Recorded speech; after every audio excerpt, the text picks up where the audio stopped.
Bernard Cazeneuve a reçu aujourd'hui le président du Conseil français du culte musulman pour évoquer notamment la question du financement des mosquées. Quelle est l'influence de pays comme l'Arabie Saoudite ou le Qatar? Gwenaël Bellec, Madjene Sangaré et Pascal Marcelin ont tenté de savoir d'où vient l'argent des lieux de culte musulmans en France. On compte 2500 mosquées et salles de prière en France. À près de 80%, ce sont les fidèles eux-mêmes qui les financent, notamment grâce à des dons au moment du Ramadan. Le reste, environ 20%, proviendrait de financements étrangers, issus essentiellement des pays d'origine des musulmans français, Maroc, Algérie, Turquie.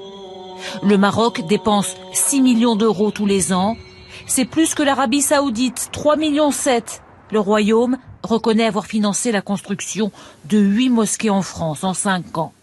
L'Arabie Saoudite nous a répondu très clairement, ils avaient une liste très précise. Ça va de 900 000 euros pour Strasbourg, 800 000 euros pour Saint-Denis, 191 000 pour Nanterre, Cergy, Mantes-la-Jolie. Ce financement reste pour partie opaque. Contactés pour ce rapport, le Qatar ou le Koweït, par exemple, n'ont pas souhaité répondre.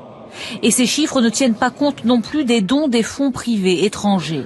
Manuel Valls l'a déclaré dans une interview la semaine dernière. Je suis favorable à ce que, pour une période déterminée, il ne puisse plus y avoir de financement de l'étranger pour la construction des mosquées. Mais dans ce cas, comment compenser ces sommes, sachant que l'État ne finance aucun culte en France depuis la loi de 1905 ? Des responsables musulmans proposent ce matin de taxer la viande halal et les voyages à la Mecque. Des coûts de voyage qui coûtent de 4 000 euros jusqu'à parfois 8 000, 9 000 euros. Et donc le fait de rajouter 10 ou 20 euros par billet comme contribution au financement du culte devrait être indolore pour les pèlerins. Se pose aussi la question du salaire des imams. 300 d'entre eux sur les 800 qui prêchent en France seraient rémunérés par des pays étrangers. Une charte des imams, forme de certification, est en cours d'élaboration.